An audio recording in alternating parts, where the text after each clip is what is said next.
Tepuk tangan untuk kita semua. Ya, selesai sudah. Waalaikumsalam warahmatullahi wabarakatuh. Ibu, selamat siang Bapak Ibu, Mas Mbak.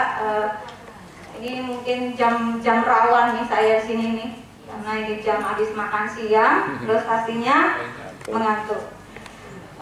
Perkenalkan, mungkin tadi disebutin oleh Mbak Ana, nama saya Wardia, saya memang biasa dipanggil Iwai. Jadi teman-teman di Kebun Dalem, terutama teman-teman desa wisata, terutama Mbak Ana yang dulu sering kontakan ya kita sepanjang 2021 itu memang panggilan saya seperti itu. Jadi monggo kalau yang ingin memanggil saya dengan nama Mbak Iwai juga nggak apa-apa. Juga teman-teman Bugisan, cuma ini ada yang dari Bugisan nggak? Ada. Yang Kebun Dalem berapa orang, yang Bugisan berapa orang? Tiga orang. Selain itu di mana? Selain itu ada yang dari HPI, ada yang dari Jatimno, dari Karangnongko, itu wisata. Oke. Ini nanti mohon maaf ya, ini saya sampaikan dari awal karena memang kami di BPJP Jawa Tengah itu fokusnya pelestarian cagar budaya. Jadi pada saat saya diminta oleh pimpinan untuk membahas materi tentang pengetahuan informasi untuk pemandu wisata, saya mohon maaf saya sampaikan dari awal fokus saya memang atraksi wisata budaya yang berbasis cagar budaya. Tapi tidak menutup kemungkinan nanti di sepanjang perjalanan ngobrol-ngobrol kita nanti ada pertanyaan yang mungkin saya bisa bantu untuk memberikan masukan atau saran, itu kita bisa saling diskusi. Jadi saya buat acara ini biar tidak mengantuk, ya kita buat santai saja ya. Karena kan saya mbak-mbak di sini, ya. Dari ibu biasanya ngantuk. Jadi materi yang saya inginkan di sini, saya ingin memberikan sedikit ya stimulans untuk teman-teman pemandu wisata, karena memang mau nggak mau kita bicara pemandu wisata itu artinya orang-orang yang paham tentang apa yang akan dilakukan di lapangan, ketemu orang-orang yang datang berwisata, ya tentunya kita sebagai pemandu harus tahu dong apa yang akan kita lakukan. Jadi mungkin mengarah ke sana, saya ingin sedikit share tentang pengembangan pengetahuan dan informasi atraksi wisata budaya. Ini judulnya saya agak bukan ya, mohon maaf, ini saya jujur sekali karena itu tadi saya pada saat kita bergabung dengan Kementerian Pendidikan dan Kebudayaan, terakhir bergabung di teknologi, kita selalu menghubungkan cagar budaya itu dengan pendidikan dan pengetahuan. Dulu pada saat awal sebelum bergabung masih di kebudayaan dan pariwisata, ya kita selalu fokusnya cagar budaya juga berkaitan dengan pariwisata. Tapi kan karena kita juga punya fokus bahwa cagar budaya atau wisata itu atau kebudayaan baik itu tangible atau intangible itu harus bisa dimanfaatkan, ya kita harus bicara itu ke arah yang dapat dimanfaatkan dan diberikan manfaatnya ke orang lain. Cukup ya perkenalan saya mulai saja ya, biar nanti banyak waktu untuk diskusi. Ini kemana ini? Oh, berat.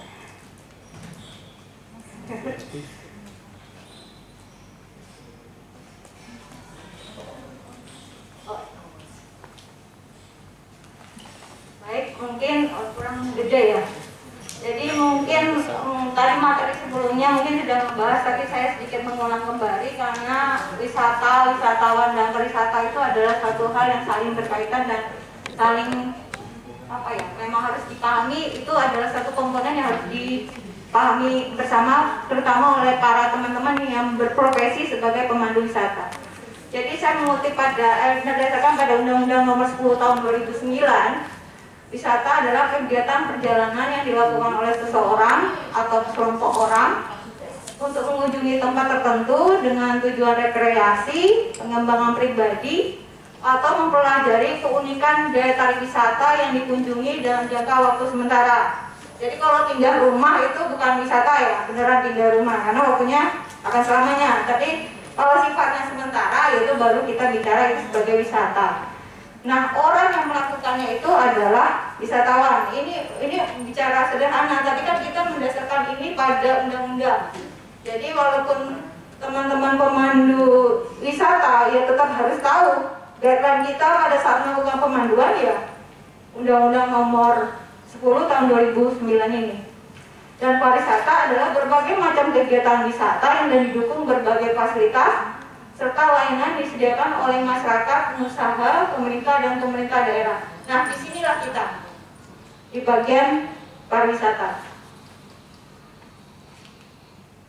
Nah, ini saya menurut Chris Cooper dalam tulisannya tahun 93, ada komponen dalam pariwisata. Itu ada 4. Pertama, atraksi. Nah, suatu daerah dapat menjadi tujuan wisata jika kondisinya mendukung untuk dikembangkan menjadi sebuah atraksi wisata. Modal atraksi yang menarik untuk kedatangan wisatawan ada 3. Ini yang disebutkan oleh Cooper ya. Natural resources atau sumber daya alam, atraksi wisata budaya, saya bold di situ karena kita bicara sini ada teman-teman pemandu wisata budaya, dan atraksi buatan manusia itu sendiri. Selanjutnya ada kedua, itu amenity atau fasilitas. Nah, di tempat tujuan wisata, seorang wisatawan itu kan pasti membutuhkan fasilitas. Pasti misalnya teman-teman mau ke suatu lokasi berwisata, kan pasti nggak mau lah kalau tiba-tiba datang nggak dapat apa-apa. Udah susah kesananya, biayanya mahal, misalnya pergi kemana gitu. Terus nggak dapat apa-apa, tentunya ada suatu proses kekecewaan di situ. Makanya komponen yang paling penting salah satunya adalah fasilitas. Kita harus meyakinkan bahwa tempat kita, misalnya ini teman-teman desa wisata, juga tempat-tempat juga memastikan pada saat kita menjadi pemandu, fasilitas yang tersedia di lokasi kita, tempat kita berprofesi atau bekerja, ya memang menyediakan fasilitas-fasilitas itu. Jangan sampai kita orang datang berkunjung, wah iklannya di Google keren nih, entah yang review ternyata teman sendiri, itu saya juga tahu itu ada kejadian soalnya. Yang review ngasih bintang 5 tuh ternyata temannya sendiri, gitu datang jebakan Batman misalnya, nggak ada apa-apa di sana. Jadi kita harus meyakinkan pada saat kita berani branding nama kita, ya kita harus berani menjual fasilitas juga. Nah selanjutnya ada aksesibilitas. Nah ini juga pada saat kita datang nggak mungkin dong wisatawan diminta berkunjung misalnya ke tempat yang paling jauh di sini mana sih? Jatinangor. Jatinangor ya aman ya, nggak ada yang aksesnya jelek di sini ya. Tempatnya bagus, insya Allah dari dinas juga sudah menyediakan tempat yang baik untuk akses. Jadi yang pasti kita pada saat berkunjung dari rumah kita menuju lokasi harus dapat akses yang bagus. Itu juga harus dipertimbangkan kenapa suatu tempat menjadi tempat wisata yang menarik, karena orang berkunjung juga nyaman, datang udah nyaman. Mau misalnya saya contohkan nih, saya orang Jogja misalnya, nah saya di Jogja, saya sih ke Plaza tiap hari ke kantor namanya ya. Tapi misalnya saya adalah pengunjung, saya tentunya membutuhkan akses ke Candi Plosan atau ke Candi Sojiban, tempat yang enak itu, mau jalan, mau naik apapun gampang. Kalau saya nggak punya kendaraan, oh ya ada bis, ada transportasi umum yang nyaman. Nah, tentunya juga menjadi pertimbangan teman-teman pemandu wisata untuk juga selalu speak up berbagian ini.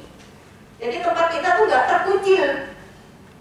Kita juga harus berani menyampaikan kita butuh ini, karena memang bukan teman-teman yang punya kemampuan untuk membangun jalan misalnya kan, merapikan jalan misalnya. Jadi itu perlu suatu program yang berkelanjutan. Terus ada fasilitas tambahan. Ini mohon maaf kalau saya buka masker boleh ya? Boleh. Saya nggak ngos-ngosan. Lihat cantiknya. Insya Allah. Terus ya ada fasilitas tambahan. Fasilitas tambahan ini berupa lembaga pengelolaan informasi, travel agent, dan stakeholder yang berperan dalam kepariwisataan. Nah ini adalah bagian dari kita juga nih, yang mungkin juga punya peran penting sebagai pemandu wisata. Karena mau nggak mau kita adalah bagian dari itu. Mau kita dibentuk pemerintah, daerah, atau kita mau dibentuk oleh lingkungan kita sendiri, kita adalah bagian dari suatu ekosistem yang nggak mungkin kita berdiri sendiri. Jadi perlu kerjasama antar masing-masing yang memegang atau memiliki kepentingan di situ. Nah ini pengertian wisata budaya, karena saya langsung ke atraksi wisata budaya ini. Jadi menurut World Tourism Organization atau WTO, wisata budaya adalah salah satu kegiatan pariwisata di mana pengunjung atau wisatawan termotivasi untuk belajar, menemukan, mengalami, dan mengkonsumsi atraksi atau produk budaya baik tangible maupun intangible di tempat tujuan wisata. Jadi ini ada 2 poin ya, tangible dan intangible. Udah bisa bedain ya, tangible sama intangible? Nggak mungkin enggak lah, pasti bisa. Jadi tangible yang bisa dipegang, disentuh, dilihat, diraba, kalau yang tangible tidak. Nah kalau yang saya contohkan ya itu tangible ya, itu salah satu relik di Candi Indo Selatan, Candi Plosan. Dan ini foto dari Leiden tahun 1900-an awal. Nah ini saya langsung ke peran pemandu wisata. Jadi pemandu wisata ini punya peran, jadi dia sebenarnya tidak perlu nunggu tamu datang. Sebenarnya teman-teman juga bisa mempromosikan diri sendiri, entah lewat, sekarang pasti punya medsos semua ya, nggak mungkin enggak. Punya media sosial, punya akun Instagram, punya akun YouTube atau apapun.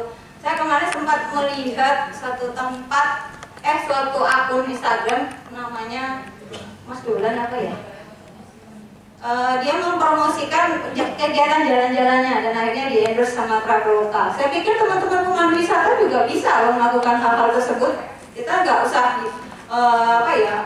tidak percaya diri bahwa kita tidak mampu melakukan. Saya yakin dengan kemampuan pemandu wisata artinya berani bisa berbicara di depan publik, tentunya hal-hal seperti itu bisa kita lakukan. Nah, akhirnya merekomendasikan tempat wisata budaya menarik pada wisatawan sudah kita lakukan. Jadi nggak nunggu nih orang datang dulu ke tempat kita baru kita tungguin mereka datang. Enggak, kita harus menjual. Kita kan jasa. Perbuatan kita, apa yang kita lakukan, produk kita kan produk jasa. Jadi mulailah mengembangkan sesuatu itu, berpikir tidak menunggu, tapi mulai mencari. Karena apa? Tempat wisata yang kita bangun itu tidak akan berkembang kalau tidak kita sendiri yang memulai. Gak mungkin kita nunggu, oh ini. Ya, untuk hal-hal yang sifatnya besar, yang mungkin tadi seperti saya sampaikan, pembangunan jalan, fasilitas yang lebih besar, yang itu memang bukan ranah kita. Tapi pada saat mempromosikan, kenapa enggak? Itu penting. Selanjutnya, menemani, ini kalau udah datang ya, menemani, membimbing, serta memberi informasi kepada wisatawan yang tengah mengadakan wisata budaya. Nah, ini pada saat mereka sudah berhasil kita ajak datang ya, temani. Jangan biarkan mereka datang dengan perasaan hampa, loh kok aku nggak ada yang nemenin. Nah, jadi tetap harus ada yang meyakinkan kita datang, mereka datang kita sambut dengan keramahan luar biasa, itu yang penting. Selanjutnya menjelaskan dan memberi pengetahuan tentang atraksi wisata budaya yang sedang dikunjungi oleh wisatawan. Nah, ini saya mau poin di sini karena Museum Ulun Sentalu. Siapa yang belum pernah ke sana? Yang belum lah. Jangan-jangan semuanya belum ya. Udah ngaku saja. Belum apa sudah? Belum. Ya. Baik ya. Belum semuanya, Mbak di sana? Belum. Aduh, kasihan. Pak, yang sudah siapa yang sudah? Ya, Bapak dan Ibu, kalau kita ya ke depan kita diharapkan bisa menciptakan, bisa melahirkan yang namanya pemandu ya yang namanya budaya itu luar biasa loh Bapak dan Ibu. Nanti kalau pas dengan yang berprofesi sebagai seorang pemandu wisata paling akan bilang, aduh ya, saya kok belum seperti itu. Ya, bagaimana kita lihat dia mengenal betul yang namanya product knowledge-nya ya, dari museum itu sendiri ya, kemudian dari historical value-nya, estetiknya dia juga dapat, dan cara penyampaiannya itu beda jauh banget ya dengan museum-museum yang Bapak dan Ibu pernah kenal ya. Kemudian bisa kita lihat juga, kita bandingkan ya dengan beberapa style dari kepemanduannya yang biasa kita temukan di tataran normatif. Karena memang di situ tuntutannya sebagai pemandu wisata budaya supaya mereka itu tergerak dan tidak bosan. Itu adalah PR berat sebagai pemandu wisata budaya. Karena untuk menjadi seorang pemandu wisata budaya kita harus ngerti betul sehingga sudah menyatu dengan kita. Ya, harus dibutuhkan semangat. Nanti kalau tidak, kebiasaannya kalau tamunya panjenengan itu orang Indonesia, tuntun atau dijelaskan atau diberi interpretasi tentang ya hal-hal yang berbau budaya itu hawanya jual jawil. Berapa lama enggak itu lagunya seperti itu. Karena apa? Kita harus sadar atau tidak sadar yang namanya jiwa atau gawan bayinya sudah terbelit terus dengan budaya dan sering lihat itu. Nah, ini peran kita ini sebagai pemandu wisata, kita bisa tidak membuat ya apa-apa yang menurut tataran budaya itu biasa menjadi menarik ketika disampaikan. Ya, berusahalah. Kalau dari yang pembicara pertama mengatakan kalau pemandu mau jadi pemandu wisata budaya Bapak dan Ibu, kita itu harus well informatif. Ya, tuntutannya banyak. Ya, tuntutannya banyak. Kalau Bapak dan Ibu nanti pangsa pasarnya atau segmennya Bapak dan Ibu banyak yang asing, itu kita dikejar-kejar terus. Ya, Karena kebiasaan kita ketika berpikir itu harus komprehensif, sehingga apapun yang kita jelaskan tidak mengundang serbuan pertanyaan, karena penjelasan kita satu tidak runtut, ya, itu dikejar-kejar betul loh. Sampai kadang-kadang nih, mungkin dari diri pribadi si pemandu, ngono kok ditangkap gitu, yo, jenengan sakit jawab, boten, ya. Itu yang menjadi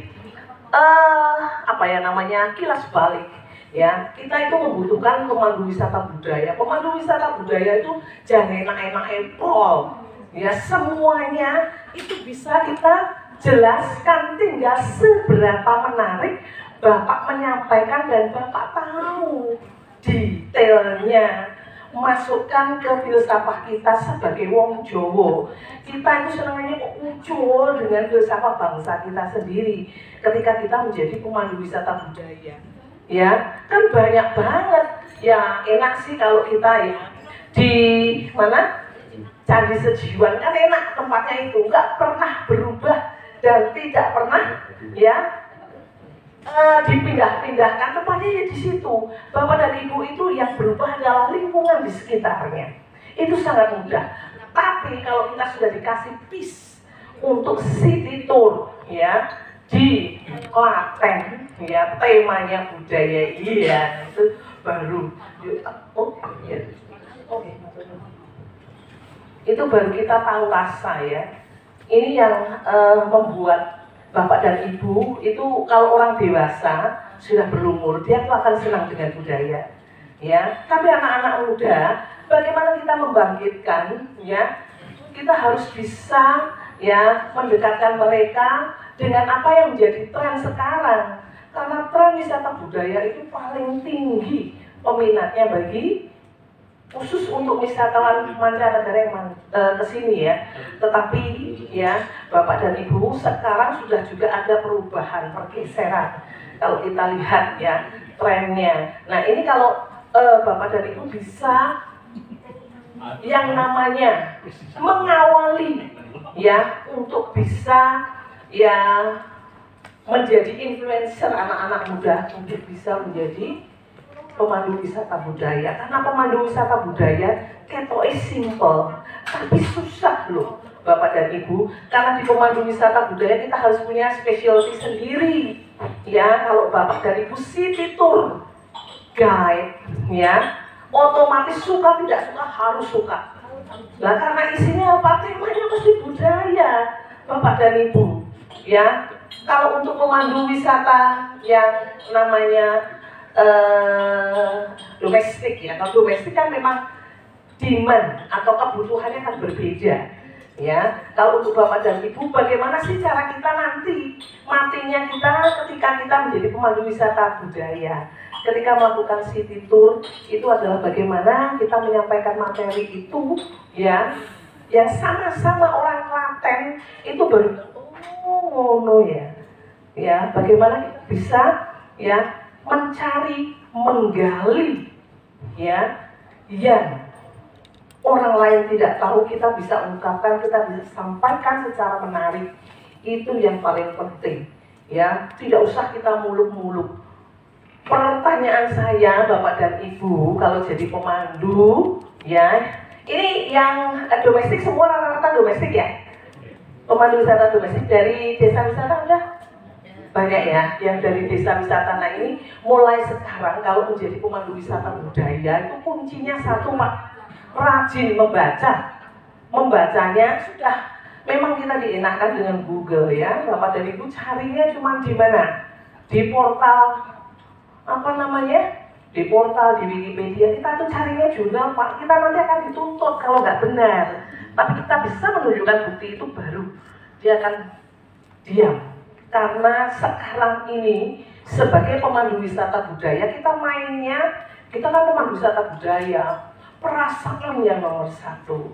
Tetapi sekarang sudah tidak, logikanya harus jalan, knowledge-nya harus jalan, intuisi kita tetap, tapi logikanya kita harus ya Jangan sampai, nah itu kan nenek moyang saya, nenek moyang sebelah mana yang mengatakan itu. Bapak dan Ibu, karena kita di wisata budaya ya, pemandu wisata budaya, kita itu akan bersinggungan dengan yang namanya disiplin ilmu lain. Yang dekat dengan budaya itu siapa? Mereka-mereka yang dari jurusan humaniora. Kita cari, ya. Berikutnya lagi yang tidak enak itu apa? Arsitek.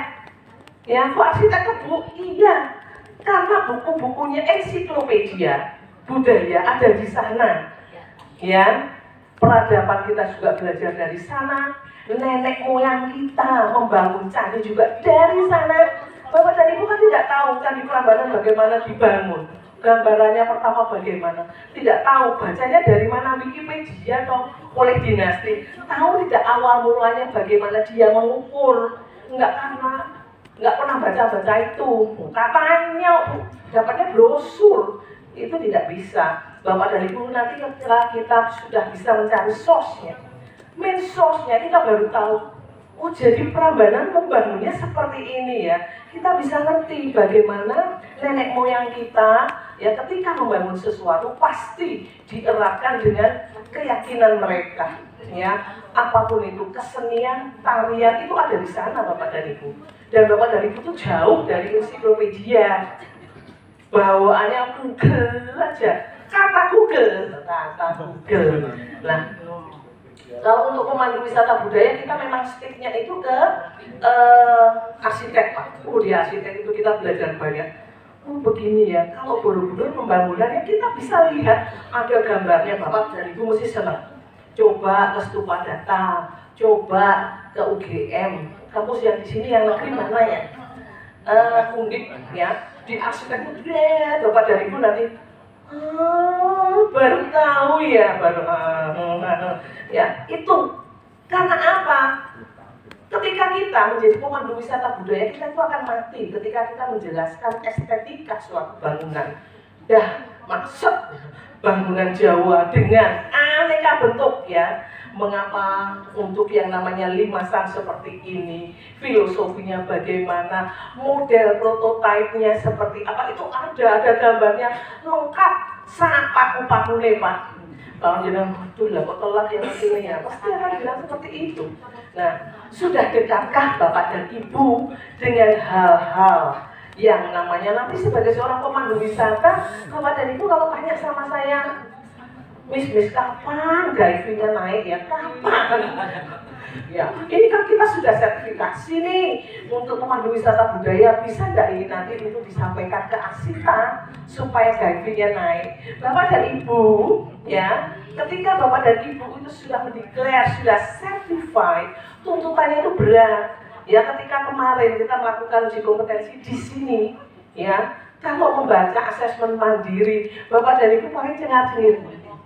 Belum itu adalah bentuk pengakuan dosa, tapi tidak berhenti di situ Bapak dan Ibu.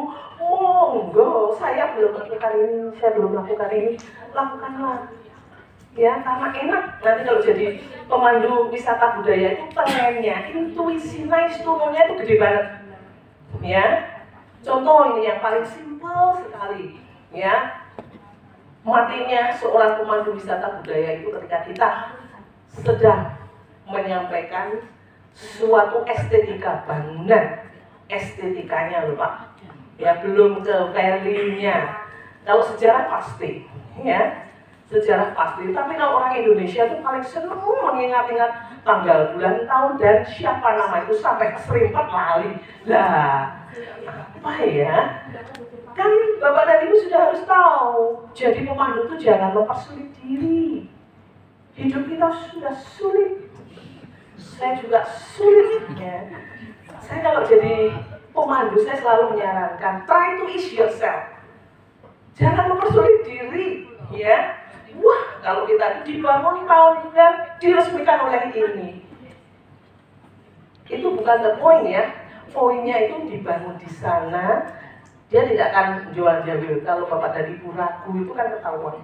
Cukup kita memberitahukan ya yang namanya 2 digit ya 751 apa 53 ya, yang ini 51, yang ini 53, saya ikut siapa?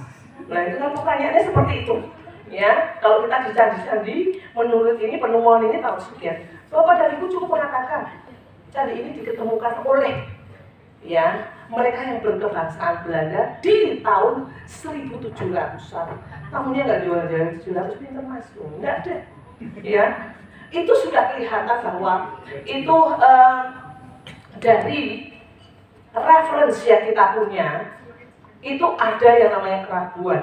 Boleh nggak seorang guide mengatakan hanya 2 digit? Boleh Pak, sangat boleh ya. Lah karena apa? Versinya beda-beda. Kita mau menganut ajarannya siapa? Mau ikut mazhabnya siapa? Oh nggak ada galau, ya toh? Bu ini berarti saya ikut yang mana lah ya? Panjenengan tuh mau ikut mazhabnya yang mana? Ya, kita harus berpikir. Ya, mereka itu ketika kita jelaskan suatu bangunan, dia ngerti fungsinya. Kenapa di sana? Di mana sih? Ya, nilai estetikanya kenapa saya diajak ke sana nggak ke situ? Itu yang paling penting. Jangan malah ribet keturunan pertama, keturunan kedua. Aduh, habis keturunannya Bapak mau ngomong apa? Ya, yang paling penting sebagai orang penting itu fungsinya dia ngapain? Ya, kontribusinya di mana? Wah nanti kalau disuruh mandul lagi lupa lagi. Iya ya Bu ya, karena Bapak tidak mau move on. Ya kalau kita di pemandu wisata budaya kita harus cepat move on. Itu kita baru sulitnya untuk menguasai estetika bangunan. Lah kalau Bapak masuk ke museum kontemporer, nanti kalau ditanya kita itu kan kalau sebagai pemandu wisata, orang Indonesia itu luar biasa, masih muda-muda sudah jadi pemandu. Padahal orang-orang sekarang butuh waktu. Untuk satu, dia lebih ke mental ya, mental value. Jadi seorang pemandu wisata itu rata-rata memang sudah berumur.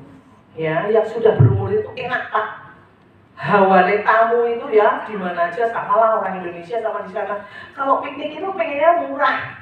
Ya, dapat yang bagus, fasilitasnya, duitnya cepat. Ya itu kan hawanya kalau coba yang memandu anak-anak muda hawanya pengen gelut, ya itu kan kelihatan. Nah itulah kenapa kita ya tuntutannya di pemandu wisata budaya ketika kita mau jadi pemandu itu kita harus sudah matang, ya matang dalam berpikir, matang dalam menstabilkan emosi kita. Ya, apalagi setelah dapatnya orang-orang Eropa, contoh ini orang Prancis, orang Itali, wah gayanya yang diminta tuh tinggi, duitnya tidak apa nggak mudah kita sama yang punya galeri. Nah ini yang punya galeri, nawarnya itu ampun deh, 50% oke. Ya, lah kalau bagikan langit dan bumi yang kesemet siapa? Ya guide-nya. Gayanya ya saya mau beli gayanya kan saya boleh dapat komisi. Wah habis itu ditawar entek-entek kayak begitu orangnya nggak menelan tamu yang menelannya ke kita. Ya itulah kenapa kita di dalam melakukan ya interpretasi, melakukan kegiatan pemanduan budaya diharapkan kita punya kestabilan emosi ya. Itu satu, kemudian kestabilan di dalam berpikir, kematangan ya, logika itu harus jalan. Kalau orang yang sudah pernah tua, kalau sudah matang, itu kan dia ngerti apa namanya arti kehidupan, beratnya hidup, dia ngerti. Kalau anak-anak muda sama wabrak saja, karena apa-apa tidak tinggal ya, dia belum begitu matang. Kalau di budaya tuntutannya berat di kitanya. Ya selalu yang diterapkan itu adalah kematangan kita di dalam berpikir, kematangan kita di dalam mengontrol emosi kita, kematangan kita di dalam menyerap ya kehidupan ini. Karena yang kita bawa itu unsurnya mesti dari kehidupan. Pasti budaya itu dari kehidupan kita, dari lifestyle-nya kita itu pasti. Ya, Bapak dan Ibu, untuk sampai sekarang saya masih belum lihat ya budayanya. Kalau candi itu kan lumayan sulit, museum itu lumayan sulit, ya, karena yang sudah itu Kan kita harus membandingkan yang simpel-simpel saja kehidupan kita, mengenai jamu, mengenai makanan kita, sama filsafat wong Jawa. Panjenengan wong Jawa mboten? Nah, kalau tak tanya Pak, filsafatnya wong Jawa dikatakan mulya sebagai seorang laki-laki itu apa Pak? Kita pasti ditanyain itu, ya. Mesti kan dia itu kan senang dengan budaya. Budaya itu berangkatnya dari sana. Apalagi kita budaya belum ke bahasa, bagaimana kita bisa menjelaskan yang namanya aksara Jawanya itu, meaningnya, filosofinya di mana? Itu Bapak dan Ibu. Oh, Tomis, Masya Allah, ya, itu kira-kira itu nilai, ya, filsafatnya bagi orang Jawa apa? Karena orang Jawa kan nilai filosofisnya itu sangat tinggi. Ya, makanya ketika dia di dalam membuat apapun yang ada, ya, di tanah Jawa itu ada konsep di belakangnya, ada nilai yang namanya philosophical value. Itu yang harus kita sampaikan. Jangan asal kalau makan apa namanya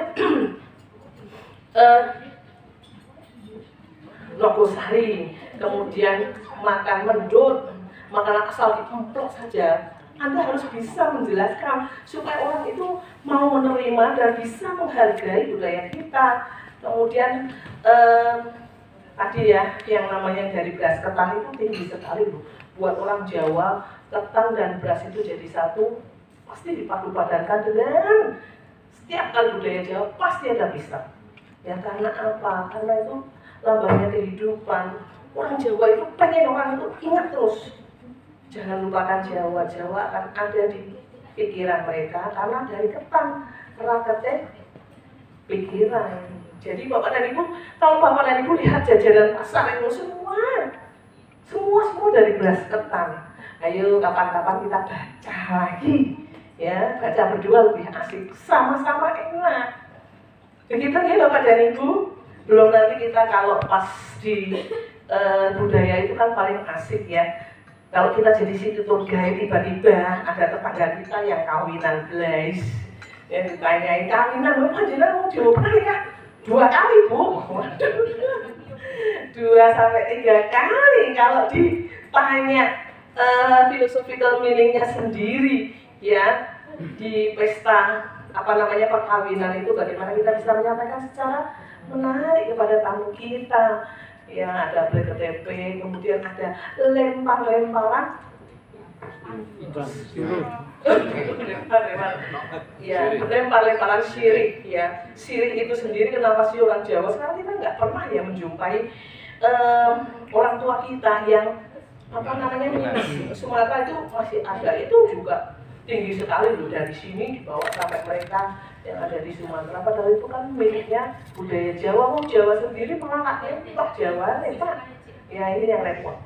Begitu ya Bapak dan Ibu, ya kira-kira Bapak dan Ibu mengerti dulu lah, karena untuk menjadi perencana dan penyelenggara dari acara kepemanduan wisata budaya itu cukup apa namanya kompleks ya. Ya kompleks lagi itu kalau tempatnya itu moving Bapak dan Ibu. Ya kalau kita di museum, kita di candi itu enak. Hanya kita tinggal jelaskan ya apa yang ada di sekitarnya. Karena candinya itu sendiri, kemudian museumnya itu sendiri, kemudian keraton atau kalau yang di sini museumnya kalau di Klaten itu di mana? Ya museum apa namanya Tebu ya, ya itu Anda sendiri juga nanti bisa mengkait-kaitan dengan apa agrowisatanya, budayanya orang Jawa. Kenapa bangsa Belanda dulu itu tadinya mau berdagang kok akhirnya kepengen menguasai itu karena apa? Ya logikanya harus mulai jalan sampai ke sana. Begitu ya Bapak dan Ibu. Ya kira-kira nanti Bapak dan Ibu bisa tidak menyampaikan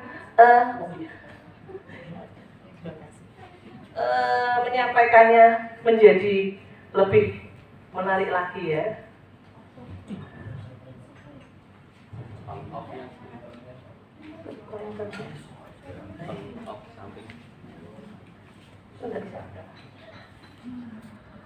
Jelas kita ajak ketemu orang. Ya, kita ini autentik vodka-nya kita. Loh, jangan salah Bapak dan Ibu.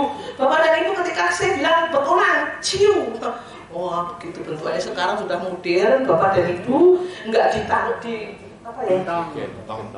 Gentong-gentong di aqua, jadinya kan nggak model. Sekarang sudah hampir sama. Bapak dan Ibu yang suka minum ya Redland. Ya, bintang zero, kalau di sana bintangnya 40% ya. Dia seneng banget, dia coba kayak begitu. Wah, nek monting gimana ya? Karena kalau dicium itu kan 30-40% ya, dia ya enak juga ya. Karena sekarang sudah dibuat. Jadi kita menunjukkan mereka, ini loh ya. Biasanya kita distribusikan, kita kirim ke wilayah timur sana, di sekitar Probolinggo dan naik ke atas. Ya, di sana kan cuacanya, kalau Dieng kan tidak, di sana kan banyak, jadi cukup dingin. Kadang-kadang kalau bulan Agustus itu suhu rata-rata 4-5 derajat Celcius. Nah, kita kan tidak punya heater. Minuman kita seperti ini, kita tunjukkan yang ya tidak di dalam botol aqua, tapi yang dari itu loh Pak, domba itu loh, tempat domba itu loh, penyimpanannya itu kita jelaskan kenapa mereka difermentasi di sini, tidak di situ, ya.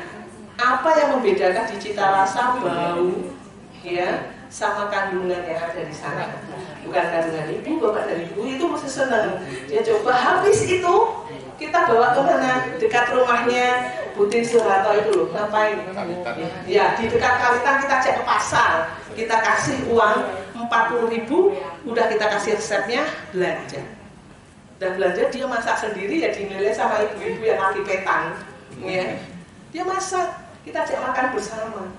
Nah itu kan luar biasa, simpel sekali tuh Bapak dan Ibu.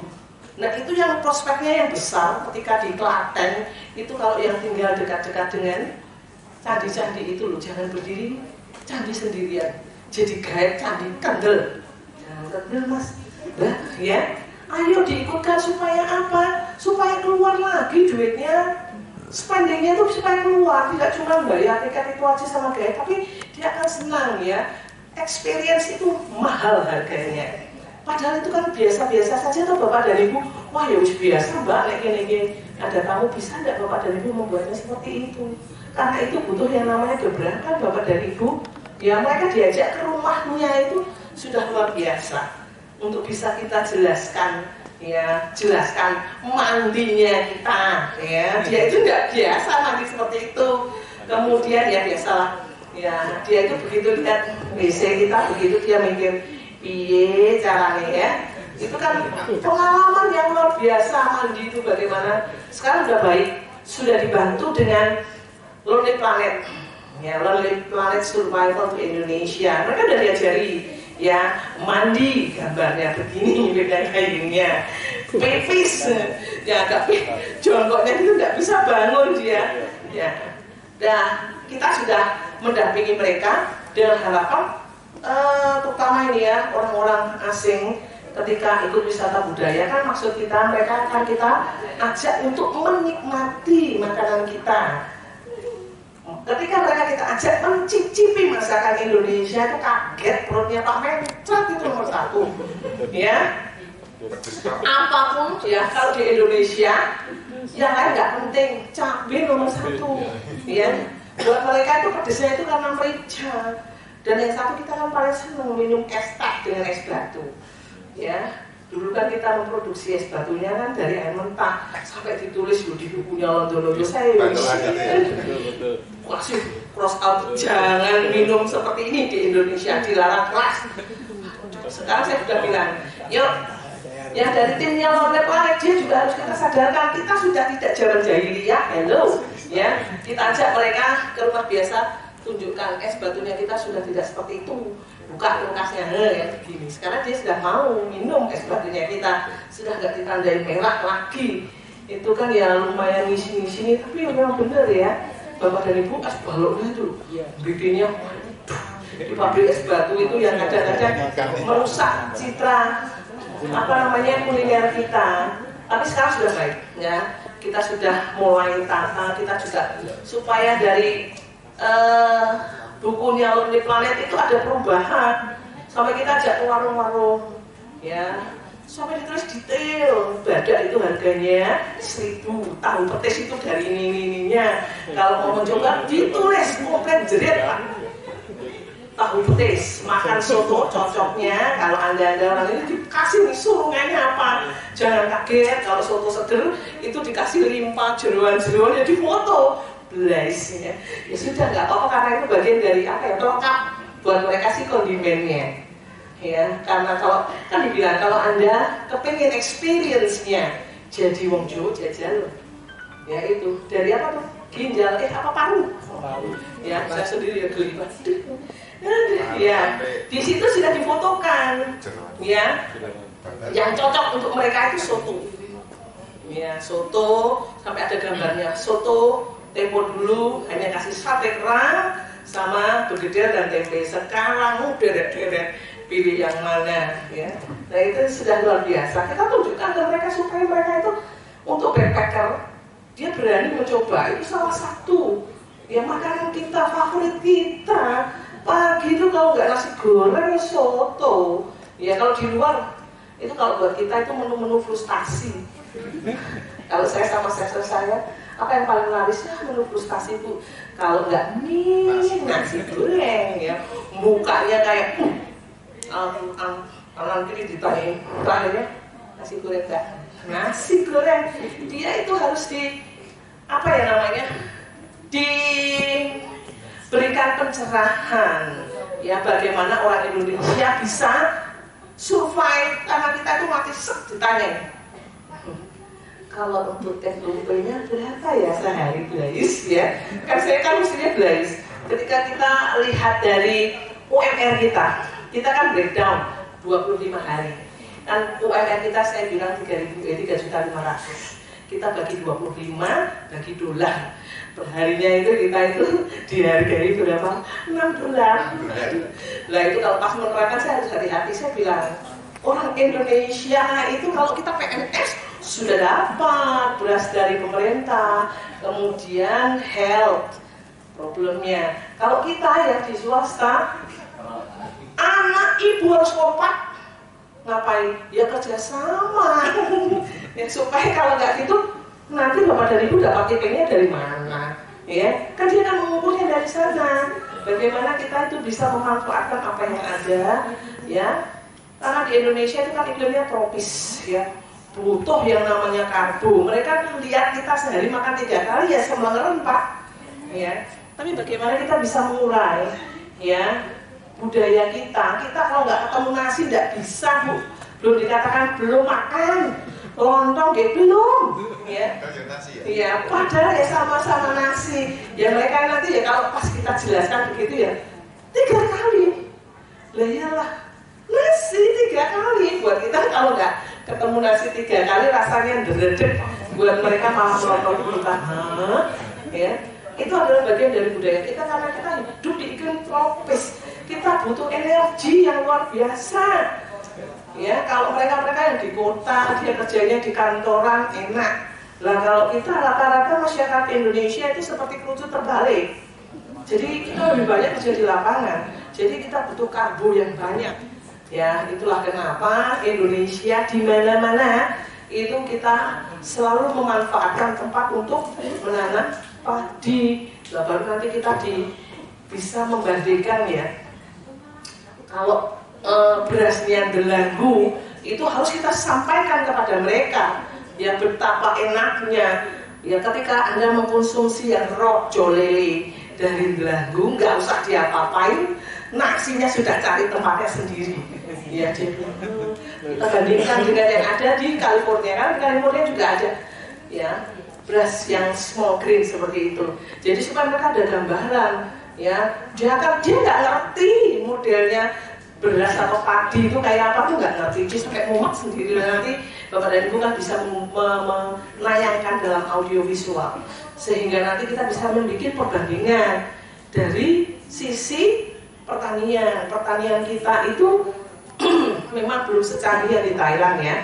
Untuk batangnya beras itu belum bisa menjadi 60 seperti yang di Thailand ya, bisa jadi 60 tetapi kualitas dari grain dari apa namanya gabahnya sendiri juga kan harus terbagi-bagi tuh nutrisinya, jadi kurang. Kalau di Indonesia lebih mengutamakan, saya bilang, kualitas, karena kita itu pasti yang cari yang sharingnya tinggal tergantung di mana kita tinggal. Kalau tempat kita tinggal dekat dengan curah hujan yang tinggi, ya, kemudian di situ, ya, mereka itu akan melakukan yang namanya penanaman dari proses awalnya, persiapan lahan, bagaimana kita melakukan yang namanya pengairan. Kan normalnya padi kita itu kan 3 bulan siap panen. Dalam satu tahun katakan itu tidak baik buat tanah. Ya, kita harus bilang itu tidak bagus untuk soil rotation. Biasanya orang Indonesia tidak akan seserakah itu.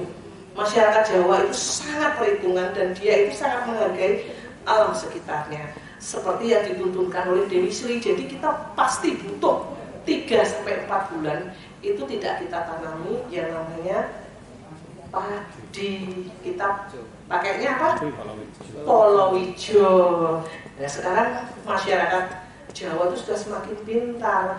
Apa-apa yang memiliki nilai ekonomis tinggi, ya, karena kan waktunya kita juga dikejar, sudah ada masa-masanya sendiri. Jadi kita pilihannya Palawija juga kita jelaskan, kita sampaikan ke mereka. Pasti pilihannya petani sekarang apa Bapak dan Ibu? Kalau palawija itu loh, tanaman untuk selang. Ya, kalau jagung, kedelai, kacang, kedelai yang sekarang lagi ngehit itu ya orang. Yang lagi ngehit pasti cabai, tapi cabai ini kan rusak, ini kita gagal panen karena tingginya curah hujan. Ini yang harus kita sampaikan kepada mereka.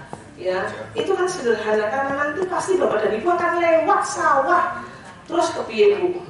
Nah ini kan matinya kita ketika kita naik bis lewat sawah lah. Nah itu sawah Bu ya saya tahu. So kenapa Bapak dan Ibu, kenapa kita tidak menjelaskan sawah kita? Kenapa sekarang wong Jawa pada nggak mau nanam beras ketan? Ayo, ya Bapak dan Ibu.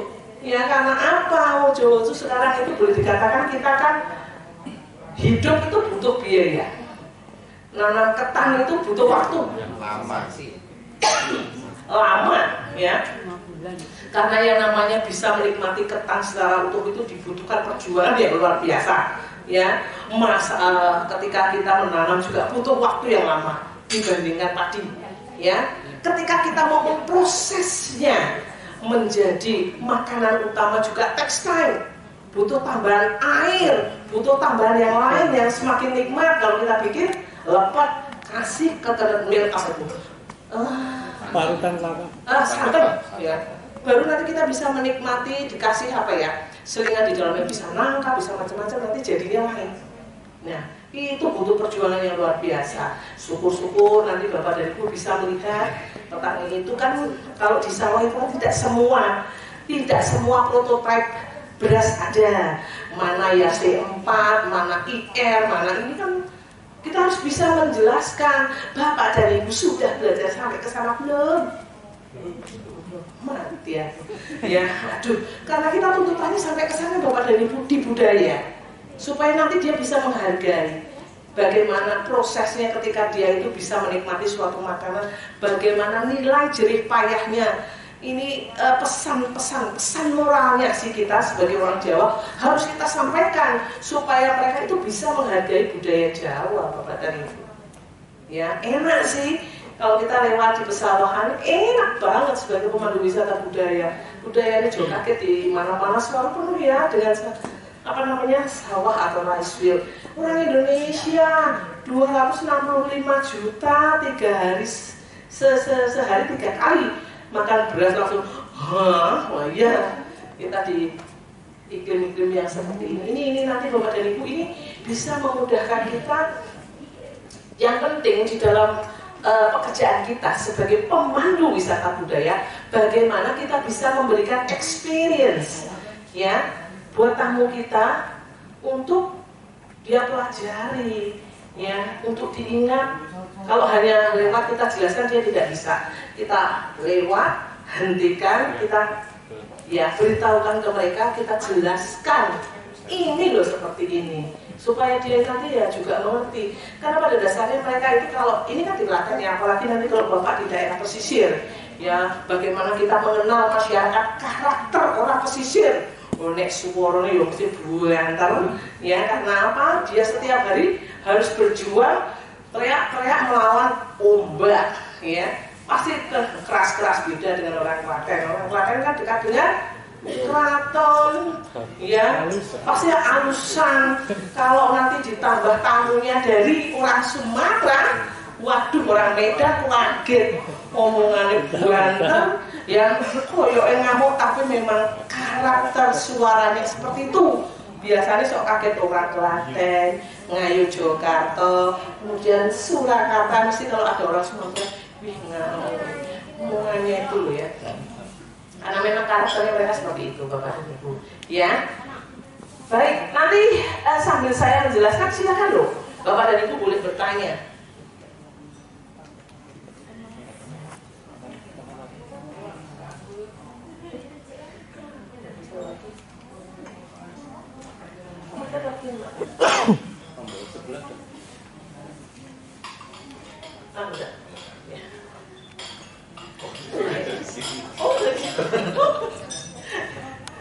Baik, ini nanti yang selain bagaimana Bapak dan Ibu itu bisa memotret dengan cepat apa yang menjadi kebiasaan atau lifestyle-nya kita, supaya nanti mereka tahu ya, mereka bisa belajar dari kita, karena memang budaya orang Indonesia itu banyak.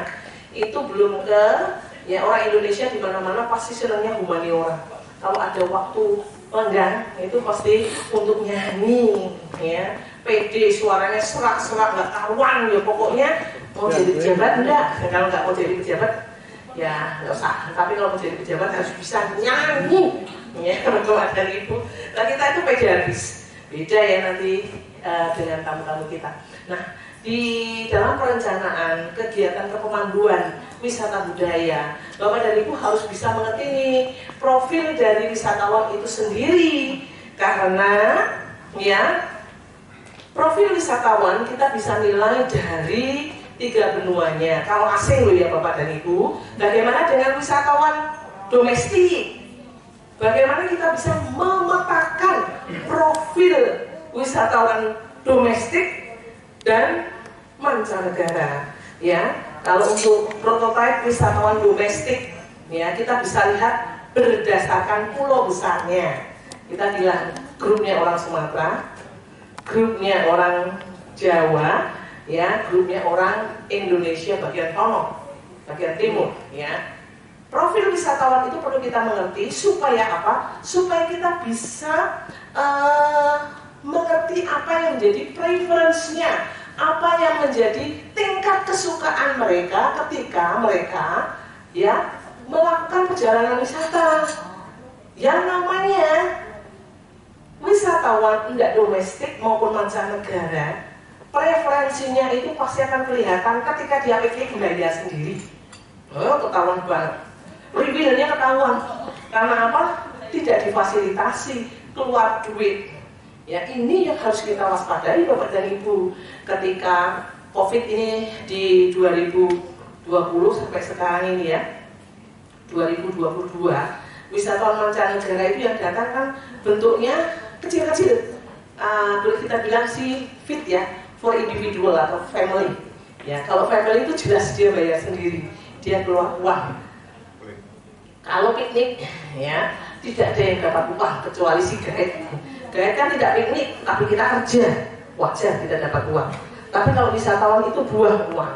Makanya ketika dia membelanjakan uangnya yang memiliki nilai ekonomis yang tinggi, pasti dia itu kalau tidak sesuai dengan ekspektasinya, seringnya komplain.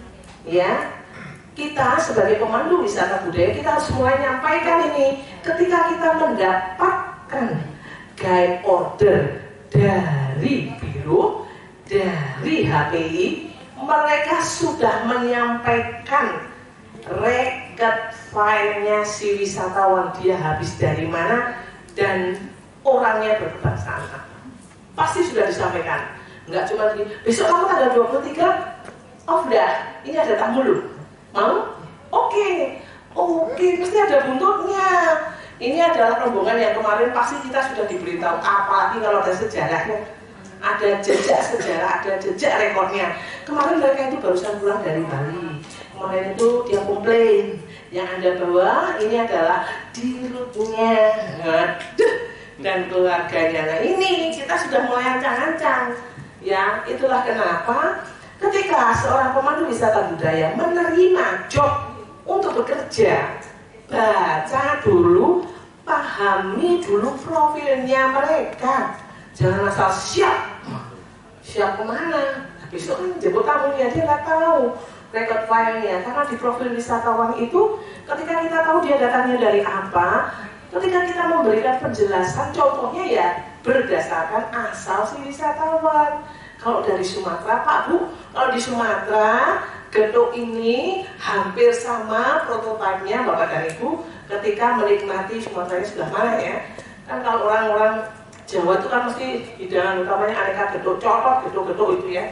Padahal kan buat mereka yang manis-manis tidak begitu suka. Jadi Bapak dan Ibu mulai harus ngerti nih, profilnya dari mana, preferensinya. Kalau dikasih gedung ya gedungnya yang jenisnya yang asin, ya yang gurih. Jangan yang manis sehingga kita nanti bisa memberikan gambaran kalau di sana itu hampir sama seperti ini. Ya, itu pentingnya kita memahami profil wisatawan. Yang berikutnya dari profil wisatawan itu sendiri kita nanti juga akan tahu ketika mereka dari Belanda, orang Belanda itu ya ketika dia piknik, dia kan memiliki ikatan sentimental dengan kita. Ya, ikatan sentimental dengan kita itu biasanya itu yang bisa membuat mereka bagaimana kita bisa ke sana. Ya. Kita harus dekatkan di mananya. Ya, jangan hanya menyampaikan kita pernah dijajah Belanda kurang lebih, waduh, depannya ini Belandanya. Kita cari nilai positifnya. Ya, kan paling sering itu apalagi ya Anda tidak sadar, tamunya sabis sama Jepangnya mengatakan Jepang itu kejam sekali, Blaze. Ini kan sudah kata kesekian, pasti dia akan protes. Bagaimana sih nanti ketika kita ngerti profil wisatawan, kita bisa lebih bijaksana, ya, di dalam menyampaikan komentari kita atau kita sebut dengan interpretasi, ya, bisa lebih bijaksana Bapak dan Ibu. Kan kita sudah tahu ada beberapa dari Jepang kan kita harus membaca rombongannya, oh ini dari ini.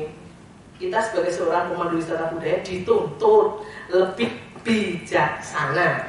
Karena yang namanya pemandu wisata budaya itu biasanya orangnya sudah senior citizen, sudah sweet Pak, mendekati sweet pastinya. Itu pasti lebih bisa di tamunya sendiri itu ketika dia ikut tour dengan kita, ya. Kita kan dia kan sudah merasa nyaman dulu. Dia itu pasti sudah well experience, dilihat dari mananya, belum ngomong loh nih, baru pegang mic, dari usianya, kan pasti dia sudah banyak makan asam dan garam dulu, ya pasti. Ya kalau sama yang muncul anak muda, ya seperti ini, dia tamunya jomblo, pikirannya tenang pora ini ya. Karena apa wisata budaya tuntutannya itu Pak, mereka itu butuh yang namanya kematangan. Karena wisatawan itu yang namanya untuk bisa menjelaskan budaya itu dibutuhkan orang yang memang pemerhati, dia senang dengan budaya. Karena itu sulit sepele tapi yo rada angel, ya. Karena itu budaya kita. Ketika kita ditanya, iya ya, begini, butuh yang namanya informasi atau pengetahuan yang boleh dikatakan past, now, and future. Bagaimana kita bisa mengerti itu? Ya, sementara yang sekarang banyak lahir pemandu wisata budaya itu pas. Lah kalau yang dibawa anak-anak muda, hello, waduh, mereka kan pasti kaum milenial ya. Dia akan senang ya mendengarkan yang namanya budaya, ulasan budaya. Apabila kita bisa masuk ke dunianya mereka. Ya, ini yang butuh yang namanya perjuangan yang luar biasa buat kita sebagai pemandu wisata budaya. Untuk profil wisatawan itu kita butuhkan supaya kita ngerti preferensinya karena dia bayar. Ya, biasanya tamu itu ketika dia bayar dengan sejumlah uang, dia akan melihat fasilitas. Ya, fasilitasnya itu apa-apa yang harus kita perhatikan, terutama preferensi yang harus kita jaga itu di makanan. Ya. Makanan, kita lihat profilnya orang-orang Londo itu dibutuhkan makanan sederhana tapi harus panas. Ya, nggak panas gue enak apa, no. Dia sudah biasa makan panas-panas, beda dengan orang Amerika dan lainnya. Orang Belanda itu semua menikmatinya saat panas. Orang Jawa panas, ya mintanya panas, disebul dulu baru dinikmati. Ya, nggak bisa makan panas, kita kan nggak bisa makan panas, tunggu dulu. Tunggu kalau sudah suam-suam kuku baru kita makan. Kemudian yang berikutnya lagi, ada yang namanya di pemanduan wisata budaya itu minat khusus. Minat khususnya itu yang seperti apa Bapak dan Ibu? Ketika kita menjadi pemandu wisata budaya, ya minat khususnya itu macam-macam Bapak dan Ibu. Nanti kalau tamunya yang datang chef, minat khususnya dia akan belajar rempah-rempah. Itu yang aduh, kita susah untuk bisa deep ya, bisa menggali dalam ya rempah utama yang biasa dan harus ada di masakan Indonesia. Kenapa itu selalu menyertai kita? Kan ada yang namanya bumbu genep. Kalau kita ke mana? Genep, bumbu genep di Bali ya, selalu ada itu. Karena apa? Bagaimana kalau mereka yang di Sumatera? Nah ini biasanya kalau yang minat-minat khusus ini butuh yang namanya orang-orang yang khusus. Dimana sih kalau di budaya? Kalau di budaya biasanya itu nanti kalau yang datang arkeolog, mati. Isinya mondar-mandir, saya mondar-mandir ke Bengawan Solo, maju mundur, lihat di mana letaknya. Hanya untuk ini melihat itu, kita itu harus benar-benar fungsinya itu kita harus bisa melihat ya profilnya dia mau apa, minat khususnya. Itu yang paling susah itu kalau itu. Kalau di budaya yang ke arah mereka arkeolog. Ya, karena arkeolog itu kan harus dicarikan antropolog. Ya, antropolog belum tentu bisa ngomong kayak gaib. Nah, itu repot banget ini. Ini yang aduh gimana ini ya. Nah, ini yang biasanya minat khususnya di situ. Kemudian minat khusus yang lain itu ada sih terutama ketika kita ke masjid ya. Masjid kita itu kan kalau di wilayah mana? Pantura, ke Demak itu ya, Kudus. Wah itu kalau dia yang datang, dia kan bagaimana kita bisa menjelaskan peradaban dari yang namanya animisme, dinamisme, kemudian ke Hindu, geser lagi ke Buddha, geser lagi ke Islam. Nah dia itu salah satunya pasti paling sering banyak datang itu adalah mereka-mereka mencari yang namanya jalurnya keramiknya mereka yang dipasang dari Ratu Campa. Waduh, itu sampai minta ampun, kita cari sampai ke Toulang Pak. Ya, sama-sama keramik warnanya biru kalau kita lihat tuh dari Cina, boten itu dari Vietnam. Waduh, ini stylenya yang bagaimana? Kita sampai dimarahi karena sudah mendekati sholat Jumat. Dia karena asik dia menemukan barangnya menggusai semuanya. Nah, ini nanti kalau Bapak dan Ibu akan mendapatkan tamu-tamu yang jenis ini, pasti ini namanya minat khusus. Ya, kalau minat khusus ini biasanya orang yang punya order ini ya dia juga mumet Pak, dibayar mahal tapi cari tempatnya malah tanya sama gayanya. Kira-kira yang ini yang banyak di mana ya? Waduh, itu yang sering. Karena di budaya itu luar biasa. Kemudian nanti ya mereka-mereka yang di budaya belajar untuk bisa melihat rumah-rumah adat. Aduh sedap sekali Pak, rumah adat Jawa ya. Biasanya itu ahli-ahli arsitek dari Belanda. Dia akan melihat apa namanya pengaruhnya dari tipikal orang Jawa asli, pengaruhnya East Indies, kemudian Eropa itu sendiri. Kalau saya lihat sih nggak ada perbedaan, yang mereka bisa melihat ke sana dari prototipe bangunannya. Nah ini yang dimaksud dengan minat khusus yang biasanya Bapak dan Ibu juga harus siap. Ya nanti kalau tidak bisa, itu baru minat khususnya itulah. Berikutnya lagi kalau yang datang jelas arkeolog, jelas itu chef. Lah yang berikutnya travel writer di ya budaya. Nah itu tambah sudah kita ngomong harus hati-hati, ditepeng lagi Ya, kok beda ya dengan buku saya yang ini? Wah, tarik lagi kita lihat, itu dia malah sudah tahu, kita nggak tahu tempatnya di mana. Itu kan sudah boleh dikatakan luar biasa, ya. Baik, yang berikutnya lagi yang tidak kalah penting nanti jika Bapak dan Ibu, ya, kapan-kapan benchmark di Museum Ulun Sentanu. Itu dia memang profil-profil yang hadir pemandunya ya. Di sana ada 4 ya. Dan bapaknya masih muda. Dia itu sangat energetik dan dia bisa mengkait-kaitkan dan bisa membandingkan. Sehingga orang kalau masuk museum itu kan mesti apalagi laki-laki ini seperti ini. Islam. Pasti halnya seperti itu. Ya, Mbak. Berapa lama? Tidak ada yang namanya keasikan tersendiri. Bisa tidak? Bapak dan Ibu harus bisa menciptakan itu tadi yang saya sampaikan. Bagaimana kita mengenal profilnya, kemudian bagaimana kita bisa mengerti minat mereka, bagaimana kita bisa well informatif terhadap ya lingkungan yang ada di sekitar kita yang simbol-simbol kita ngerti gitu loh. Pesan mulai wong Jawa itu apa sih bangun seperti ini? Itu panjenengan sama-sama wong Jawa ditakoni ngumpet kok. Aduh, pesannya apa ya? Waduh, pesan itu hanya kita bisa dapatkan kalau Bapak itu ya di samping kanan kirinya ada perpustakaan. Di situ ya ada yang namanya kesenian budaya. Nah, disitulah cari yang budaya Jawa. Nanti Bapak dan Ibu nanti akan singgungannya sebelahnya lagi itu adalah agama. Seni itu pasti ujungnya ke agama. Ya, di situ biasanya karena orang Jawa itu senang dengan humaniora. Baru nanti dari seni itu nanti muncul bangunan-bangunan yang dia gunakan untuk mengapresiasi Tuhannya. Ya macam-macam bangunannya, nanti ada menhir, ada dolmen. Itu nanti bagaimana kita bisa menyampaikan, di mana kita bisa menemukan itu sampai ke candi. Ya, pada zaman dulu tidak ada yang namanya tangga. Borobudur itu kan luar biasa. Gimana bangunnya? Itu menurut ya yang saya baca toh Bu, itu dibawa melalui gajah. Kemudian terus bangunnya gimana?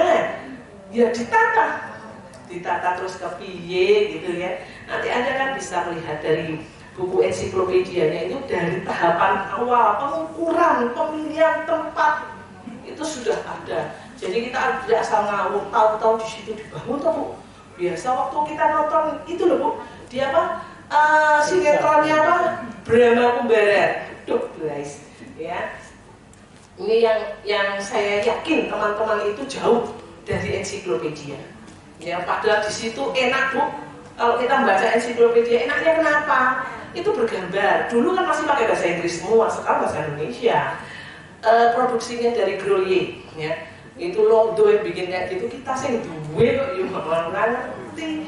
Itu aduh celaka. Di situ Bapak dan Ibu nanti bisa lihat ya zaman-zaman kejayaan untuk pertanian di kita, dari mulai vanili bentuknya seperti apa yang bisa kita olah melalui ininya vanili itu. Pengolahannya kenapa di pasar Eropa itu mahal pada tahun 1800-an, di mana letaknya? Ya, kenapa semua roti-roti mereka itu banyak terbuat dari rempah-rempah Indonesia. Kita menyebutnya spekulasinya Indonesia karena dia ketika dibakar, ketika dimasukkan koper, wah mambur itu ngibrit-ibrit ya.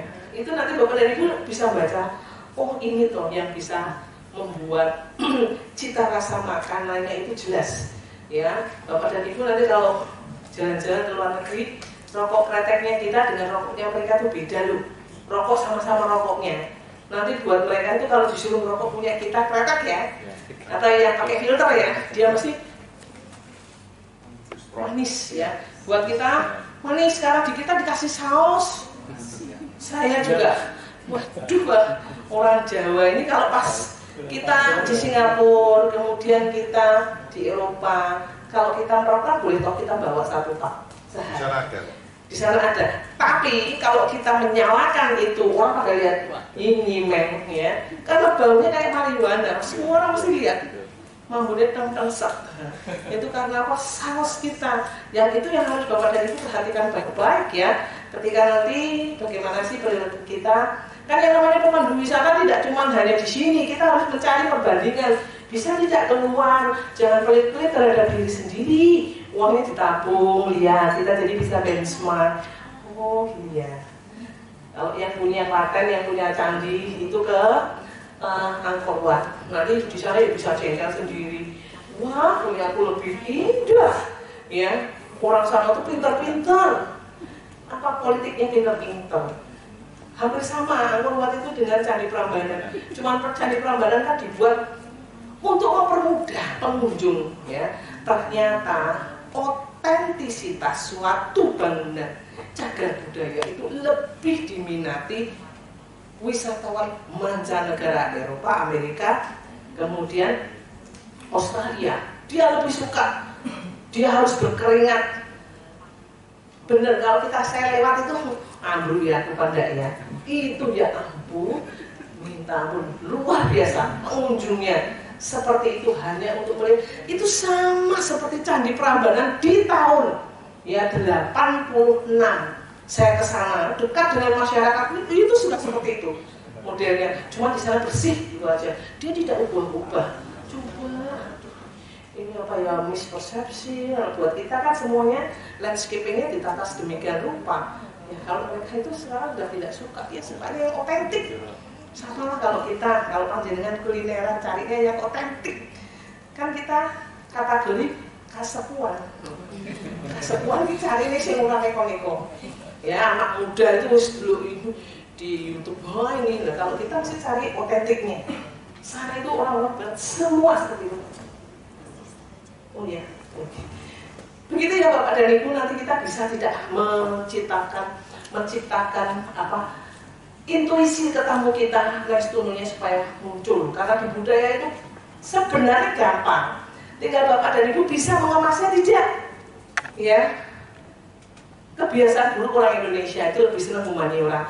Kalau bisa itu melalui audiovisual, suruh baca dan nulis itu proses, ya. Uangnya minta ampun tobat, ya. Bapak dan Ibu itu kalau disuruh baca ya baca, oke, baca 3 kali, seminggu lagi hilang, bablas yang ini. Kalau buat kita, kalau pemandu wisata itu harus punya buku pinter, ya. Yang nanti itu kalau kita buka itu sudah otomatis akan tertata, ya. Kita menyampaikannya tertata. Itu adalah buku pintar kita. Oh ini harus ditambah ini, harus ditambah ini. Bisa, ya. Utamanya kalau Bapak dan Ibu suruh baca jurnal, ini mesti mumet sih, ya. Jurnal bahasanya tingkat tinggi sekali untuk dimengerti buat Bapak dan Ibu. Yo butuh kopi, ya. Kenangan mantan lah, ya. Minum itu gini-gini. Oh begitu. Karena memang di jurnal kita kan pasti pakai bahasanya sudah kita bilang diksinya tinggi-tinggi. Ya, Bapak dan Ibu bisa mencari lewat artikel, bukan artikel koran lupa. Itu adalah artikel-artikel yang disampaikan di ya kegiatan-kegiatan ilmiah. Karena di situ dia pasti akan melihatnya secara detail. Begitu. Kemudian yang berikutnya lagi di dalam merencanakan kegiatan kepemanduan yang namanya wisata budaya, jumlah tamu itu biasanya tidak banyak-banyak Pak, ya. Biasanya tadi saya sampaikan lebih banyak ke fit for individual, karena nanti sifatnya lebih ke personalize, ya, ke mereka. Supaya apa? Supaya mereka itu bisa mendapatkan pengalaman dan dari situ mereka belajar menghargai budaya, karena mereka itu sendiri kan budayanya. Kalau kategori Eropa, Amerika itu kan budayanya boleh dikatakan sangat tipis kecuali Oriental. Oriental itu sama seperti kita, lanceng sudah diikat dengan budaya. Makanya kalau ketika diajak piknik budaya, ada pilihan enggak? Lagunya mesti begitu, apalagi anak muda. Oh iya, jangan sendera